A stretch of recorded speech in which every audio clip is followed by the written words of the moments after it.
particle possess both the nature, particle nature as well as wave nature. They could not be able to explain the position, the particle nature and the wave nature simultaneously. Simultaneously means what? वो electron के बारे में, electron की wave nature के बारे में explain नहीं कर पाए अच्छे से. NH/2π उन्होंने तो बताया ये सब चीज, लेकिन वो अगर इलेक्ट्रॉन की पोजीशन को देखते थे, इलेक्ट्रॉन की पोजीशन कहीं और होती थी और वेलोसिटी कहीं और होती थी, ठीक है. लेकिन वो क्या कर देते कि नहीं, ऐसा नहीं, इलेक्ट्रॉन जो है वो एक फिक्स्ड ऑर्बिट में मूव करता है और इलेक्ट्रॉन का पोजीशन भी फिक्स होगा, उसकी वेलोसिटी भी फिक्स होगी, ठीक है. तो पोजीशन भी फिक्स होगा, एक फिक्स्ड ट्रैजेक्टरीज उन्होंने डिफाइन की थी बोर्स मॉडल में. तो ये इनका ड्रॉबैक्स था, लेकिन ऐसे इलेक्ट्रॉन्स के केस में नहीं होता, इसलिए कि डिफरेंट ऑर्बिट्स में डिफरेंट एनर्जी लेवल्स होती है. इलेक्ट्रॉन्स की स्पीड क्या होगी, डिफरेंट होगी, और ड्यूअल नेचर पोजेस करता है, wave nature as well as particle nature. This point is clear और नॉट क्लियर है सबको? तो he failed to explain the dual nature of electron simultaneously, ठीक है. तो वेव नेचर इलेक्ट्रॉन पोजेस करता है as well as particle nature. तो आप समझते हैं कि इलेक्ट्रॉन के वेव नेचर पे किस चीज को एक्सप्लेन करते हैं, कौन से फिनोमिना को, और इलेक्ट्रॉन के पार्टिकल नेचर पे कौन से फिनोमिना को हम एक्सप्लेन करते हैं. तो वेव नेचर ऑफ इलेक्ट्रॉन, अगर हम वेव नेचर की बात करें इलेक्ट्रॉन की, एक्चुअल में आपको पता है कि जो एनर्जी होती है वो क्वांटाइज्ड होती है, क्वांटा फॉर्म में होती है. जैसे लाइट में क्या होता है, लाइट का कैरियर फोटोन होता है, तो फोटोन होता है, तो उसकी एनर्जी जो है कभी जो है वो खत्म नहीं होती. आपको पता है एनर्जी हमेशा क्वांटाइज्ड होती है, वो कभी ना ही लूज करता है एनर्जी को, नहीं कभी गेन करता है. तो आपका इन्फिनिट तक, लाइट अगर किसी सोर्स से आ रहा है, अगर कोई ऑब्स्टिकल नहीं है तो इन्फिनिट तक जाएगा. आपको कहोगे सर इन्फिनिट तक कैसे जाएगा, इनफाइनाइट डिस्टेंस तक जाएगा.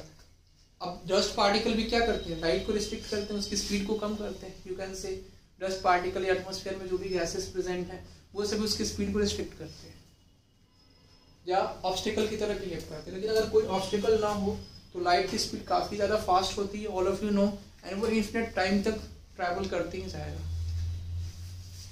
समझ में आया आपको? ये सर ब्लैक होल में तो ऐसा नहीं होना चाहिए था.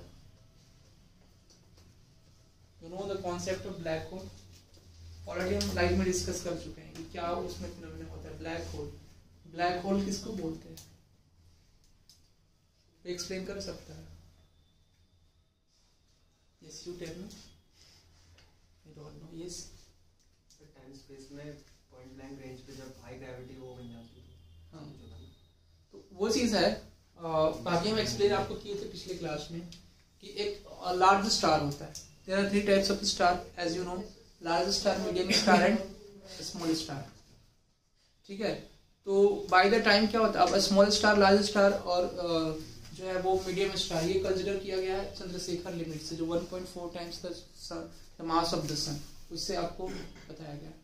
तो वो बाय द टाइम क्या होता है, काफी दिनों के बाद स्टार्स का क्या होता है, एनर्जी, स्टार जो है उसमें कंट्रैक्शन होने लगता है, वो मूवमेंट होने लगता है उसमें, उसको बोलते हैं पल्सर, और वो न्यूट्रॉन स्टार हो जाता है, तो उसको बोलते हैं न्यूट्रॉन स्टार.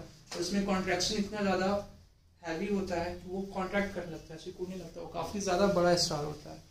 तो एक तरह से रबड़ की तरह होता है. जैसे आप रबड़ को एक्सपेंड करते हो ना, तो आपको उसके अंदर का पार्ट दिखाई देता है, लेकिन जब जैसे ही आप उसको छोड़ देते हो तो एकदम बिल्कुल क्लियर नहीं दिखाई देता, बहुत सारी चीजें उसमें अंदर चली जाती हैं. तो एक्चुअल में क्या होता है, सिकुड़ रहा है, तो जो भी लाइट रेज है, जो भी सब्सटेंस उसके अंदर जाएगा तो क्या होगा, उसी में इम्बेड हो जाएगा, फिर वापस नहीं आएगा कभी.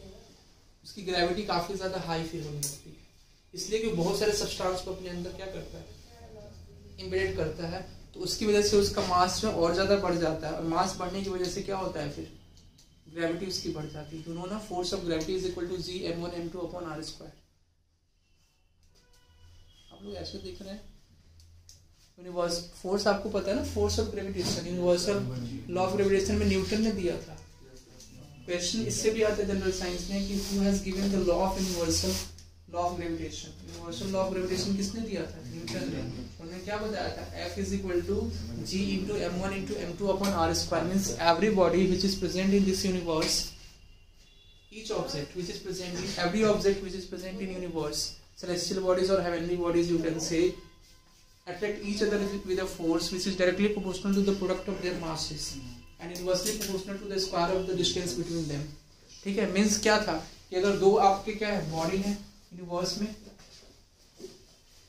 तो कोई भी दो बॉडी तो उनके बीच में क्या लगता है फोर्स ऑफ, इसका मास मान लेते हैं m1 है, इसका मास मान लेते हैं m2 है, इन दोनों के बीच में फोर्स ऑफ ग्रेविटेशन होगा. ठीक है, तो फोर्स ऑफ ग्रेविटेशन जो Fg होता है वो आपका होता है इनके बीच का डिस्टेंस. डिस्टेंस कहाँ से, इनके सेंटर से, ये आपका होता है r. Distance between these two planets या दीज टू बॉडी या these two object you can से.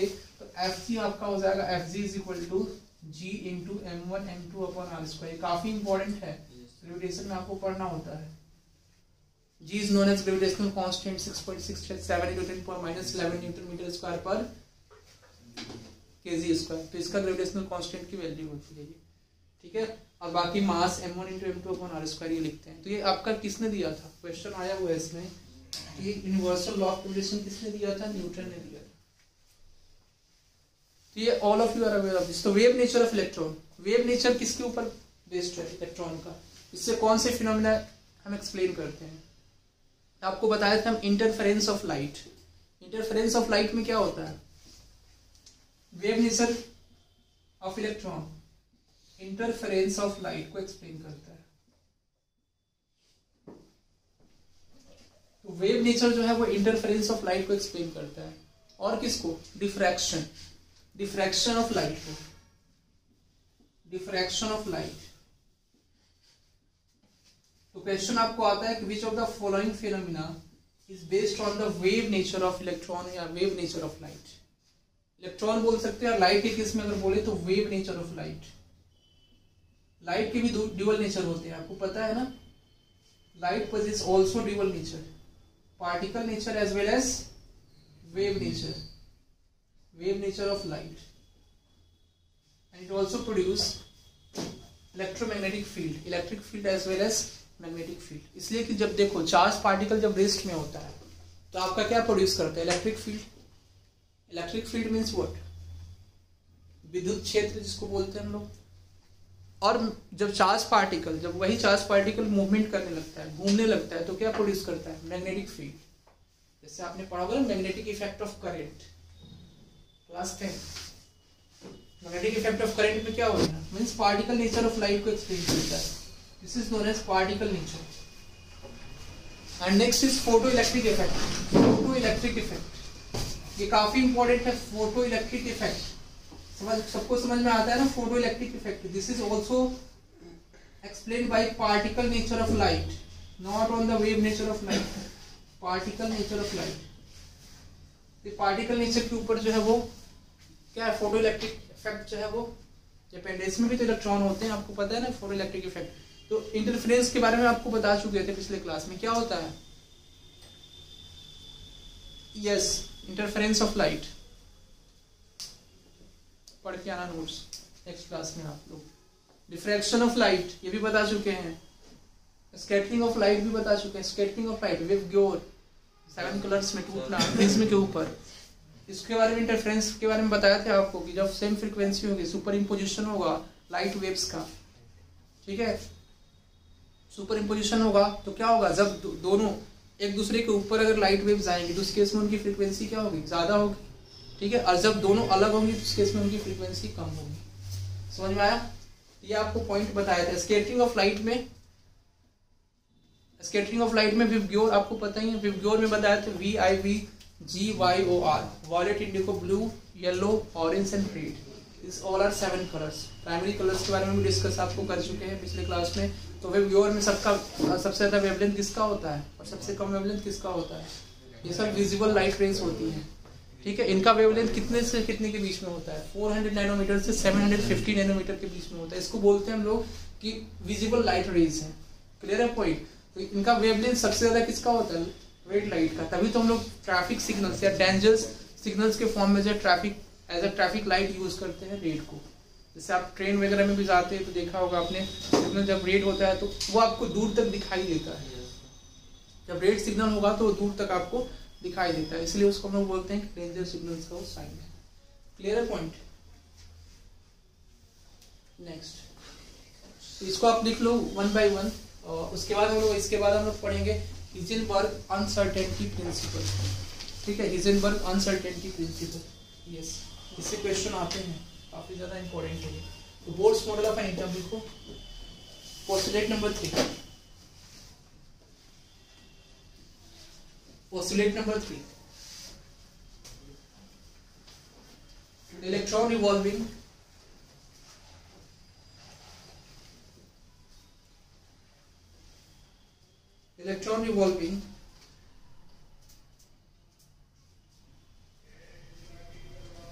on those orbit whose angular momentum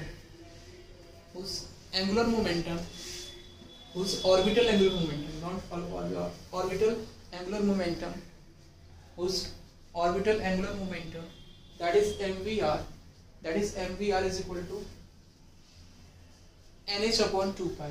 nh upon 2 pi means integral multiple of, इसको आप ऐसे लिख सकते हैं, integral multiple of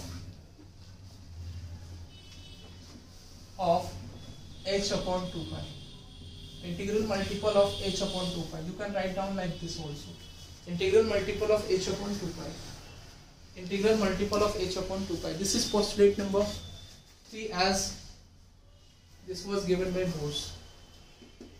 Next, 4,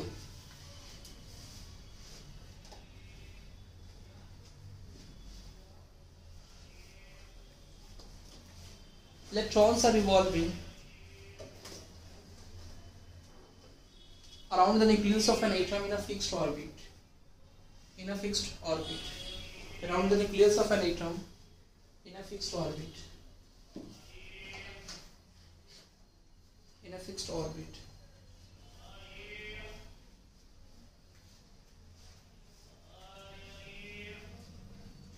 and this fixed orbit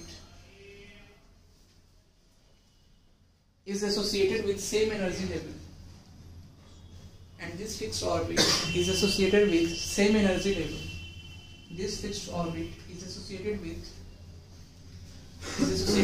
same energy level called stationary orbit,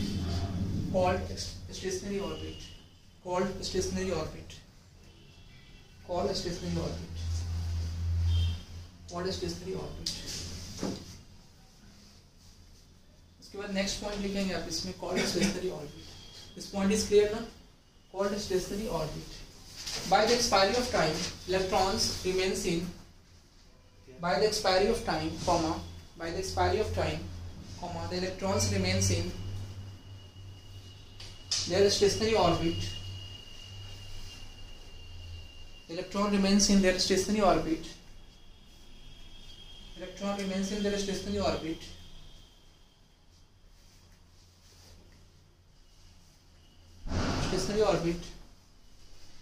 called as ground state of electron, called as ground state of electron,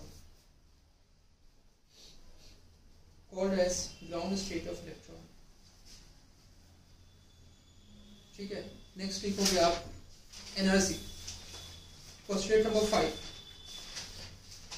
excited state तो सबको पता है ना, एक्साइटेड स्टेट उसको भी लिखवाना पड़ेगा, और फिर फॉर्मूला लिखवा दो सर ट्रांजिशन का, ओके लिखवा देता हूँ। तो नेक्स्ट लिखोगे आप postulate number 5 is a stationary orbit are associated with different energy level. Each stationary orbits are associated with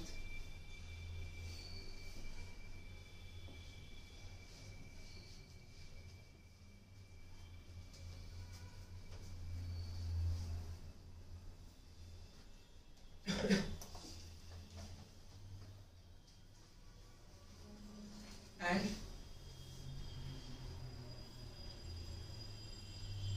ठीक है। Energy is means what I have क्या बोले, इससे आप एक बार रिपीट करें। इस stationary orbit are associated with different energy levels, different energy levels. Different energy levels means for K cell, L cell, M cell and N cell.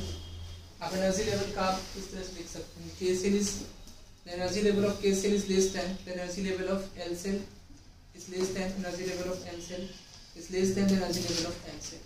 This point is clear to all of you or not? तो फिर successive difference भी आप लिख लो.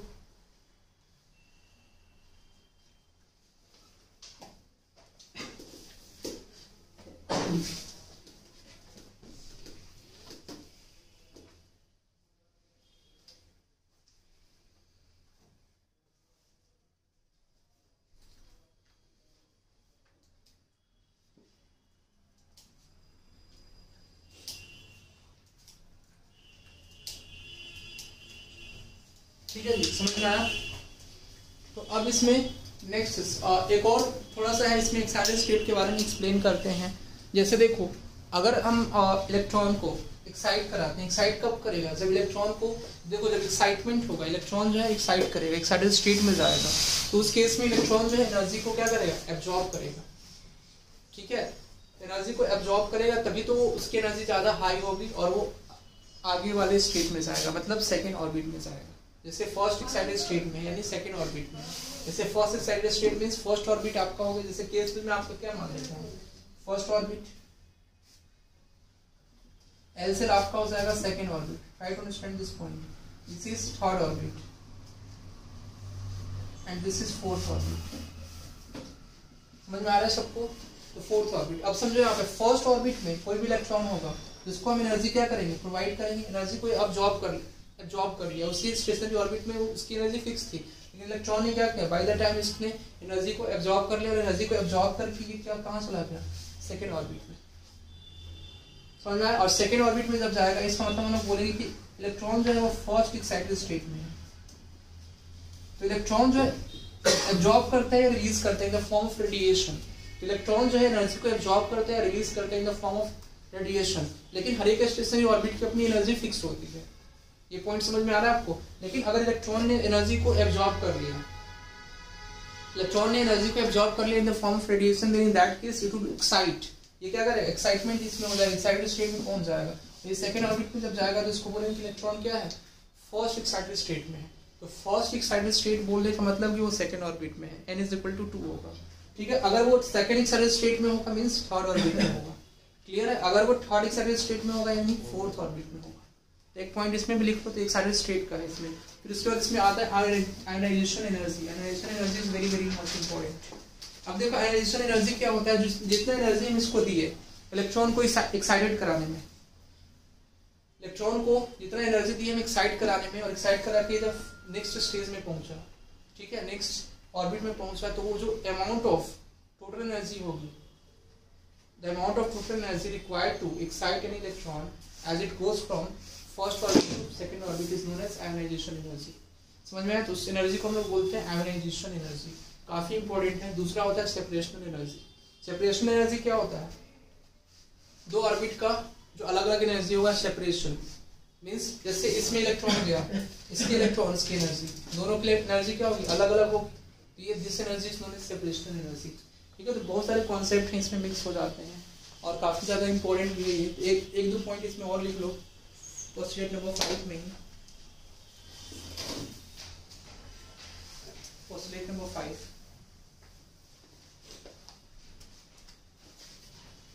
electrons may jump from their ground state as it absorb energy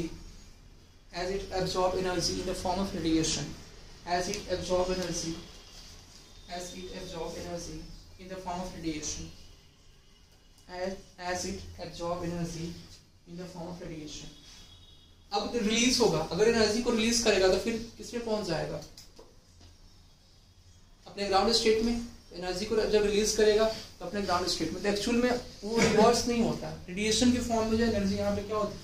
release होती है और चाहे emit होती है. तो जब भी इलेक्ट्रॉन जो है वो किसी एक्साइटेड स्टेट में जाएगा तो उस केस में क्या करेगा? अपनी एनर्जी को एब्जॉर्ब करेगा. लेकिन अगर थर्ड ऑर्बिट से अगर इलेक्ट्रॉन सेकेंड ऑर्बिट में आ रहा है तो उस केस में एनर्जी को क्या करेगा, रिलीज करेगा, इमिट होगा। मतलब अगर हायर एनर्जी लेवल से लोअर एनर्जी में लेवल अगर इलेक्ट्रॉन आ रहा है उस केस में अपनी एनर्जी को क्या करेगा, इमिट करेगा, इनसे रिलीज करेगा।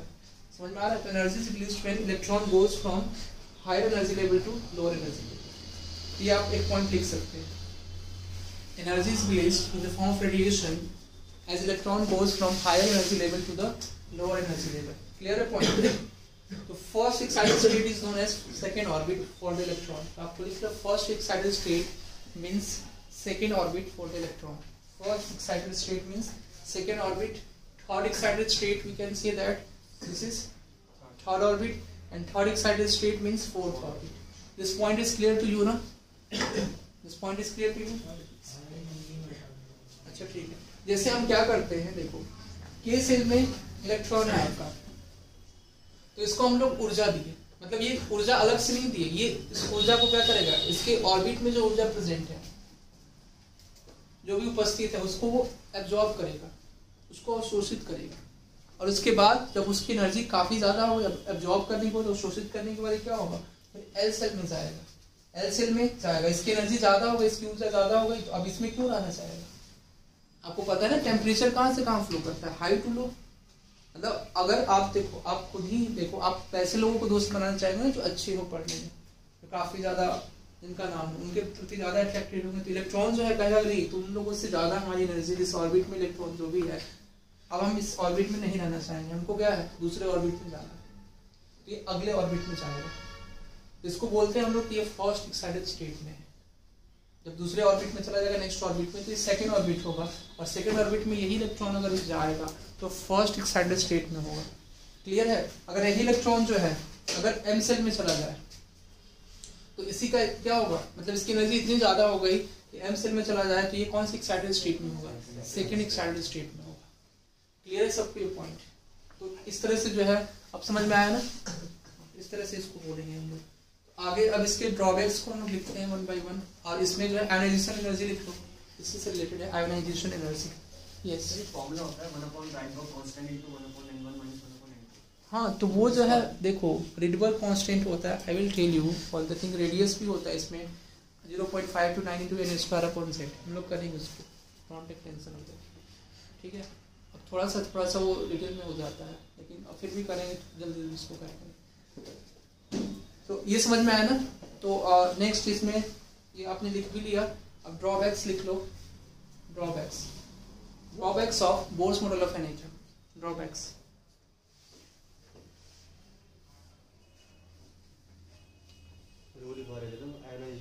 हाँ, आयोनाइजेशन एनर्जी, अच्छा सॉरी, इसकी करें the energy which is the minimum amount of energy, which is required to liberate any electron from its ground state, liberate means उसको देने के लिए, which is required to liberate any electron from its ground state is called ionization energy. It's called ionization energy.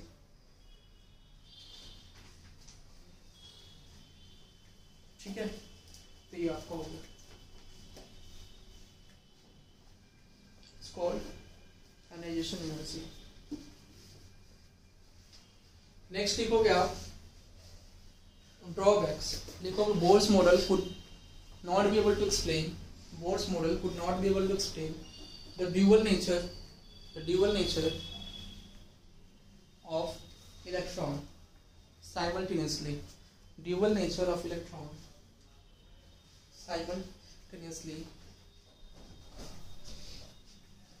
and the nature of black body radiation, nature of black body radiation, and the nature of black body radiation.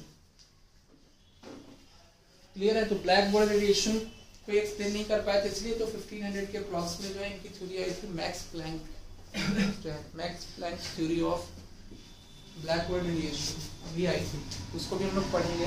ठीक है, ये समझ में आया ना। Radius, अब radius आपको लिख लो mv स्क्वायर अपॉन r, मतलब mvr is equal to ns upon पाई।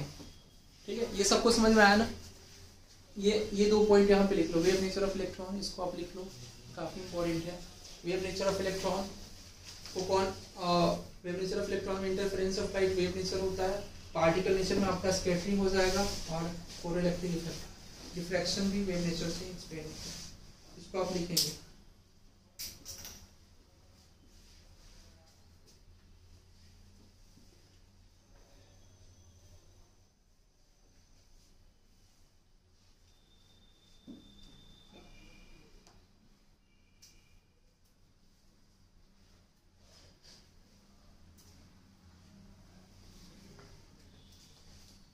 लिख लिया सब लोगों ने? ठीक है, रेडियस ऑफ एन ऑर्बिट आपका होता है 0.5। This is radius of nth orbit, ठीक है, ऑफ एन इलेक्ट्रॉन। ये जनरल फॉर्मूला है बोर्स मॉडल में। तो जब ऑर्बिट में रिवॉल्व करता है इलेक्ट्रॉन तो उसका रेडियस आपको पूछा जाएगा कि ये आपका ऑर्बिट है। ठीक है, ऑर्बिट में जो है ये आपका प्रोटॉन न्यूट्रॉन न्यूक्लियस में होगा, इलेक्ट्रॉन यहाँ पर रिवॉल्व कर रहा है, तो इसका रेडियस क्या होगा इस ऑर्बिट का? तो Rn इज इक्वल टू 0.529। इसमें बहुत सारे सेल होते हैं, as you know there are many shell, K shell, L shell, M shell, N shell. तो देखो 0.529 into n square upon z angstrom होता है। ये आपका एक्चुअल में आता है, इसका डेरिवेशन नहीं पढ़ना है। ठीक है, वो ज्यादा डेरिवेशन इसका देखो, जब भी इलेक्ट्रॉन मूव करेगा, ठीक है, तो अब इसके बीच में क्या हुआ, कूलम्बिक फोर्स हो जाएगा।